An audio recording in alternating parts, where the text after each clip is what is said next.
All right, guys, welcome back and bear down. I wish I could be down at the Senior Bowl. I wish I could be at Mobile. I wish I could be to all that stuff. But right now, I'm just a part-time YouTuber. So, unfortunately, I have to look at all my information online. I have to try to gather it all.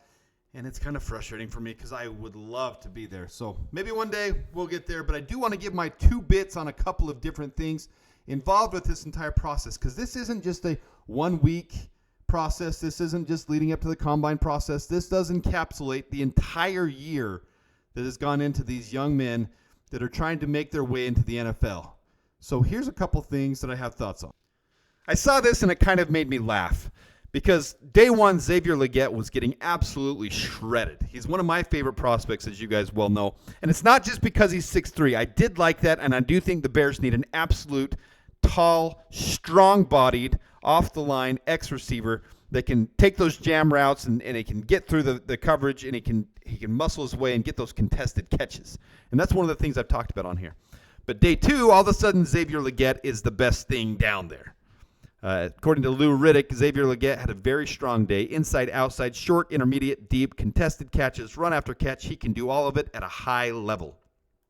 Well, we knew that because of the preview that I gave you guys. And we're going to do more in-depth stuff with these guys. So here's a plug.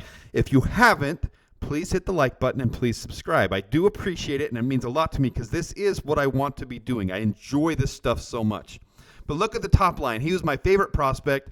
Xavier Legette, his drop rate, 2.7%, one of the best in college football. His contested catches, 47.6%.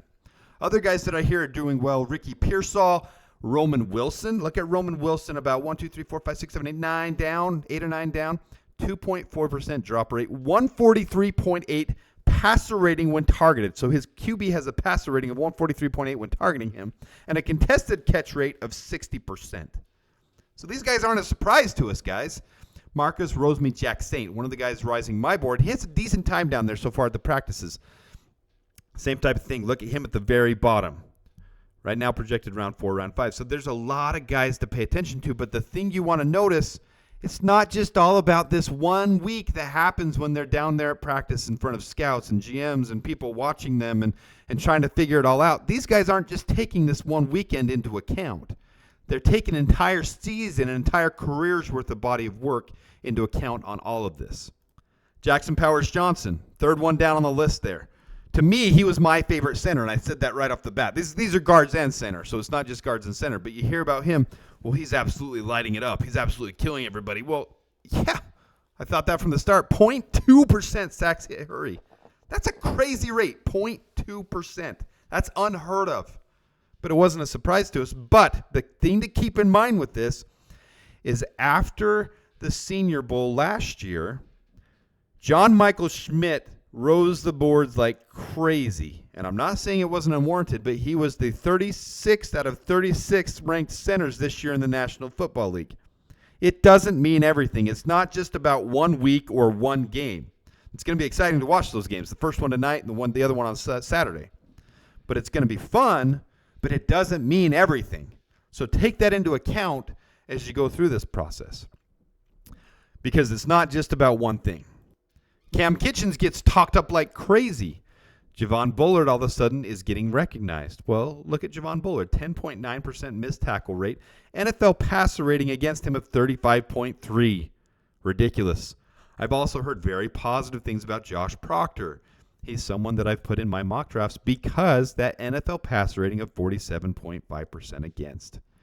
These guys are going to get recognized, but you have to realize GMs aren't just looking at their height and weight, or how they do it 1 week at the Senior Bowl, or how they do it 1 week of practices.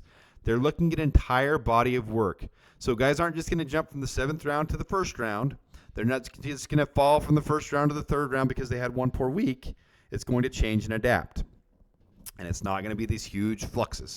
All right, so that's really the only 2 bits I had today. There's a lot of guys that are going to comment on Bo Nix, Talise Fuaga, Darius Robinson, Xavier Legette, how they're doing, how they're rising, how they're falling, and they will rise and fall a little bit from this. But take it with a grain of salt and just enjoy the games and watching these guys play because it does help us develop some of our favorites. To me, Xavier Legette hasn't gone way down on my board because he's 6'1" instead of 6'3". I do want a 6'3" guy.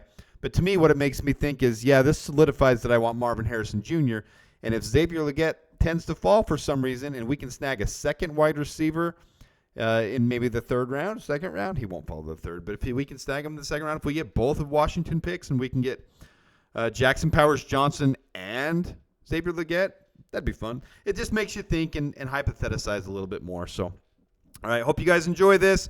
Until next time, we'll come at you with a lot more stuff after the Senior Bowl. In between then and when the Combine happens, I'm going to do a lot of individual player tapes. Comment which ones you'd like to see, because I do want to know. I'll focus on ones that you guys want to see first if you want to comment down there. So let me know which players you want to see highlights on and a little analysis on and some of my thoughts on them, and we'll do them first. Until next time, bear down.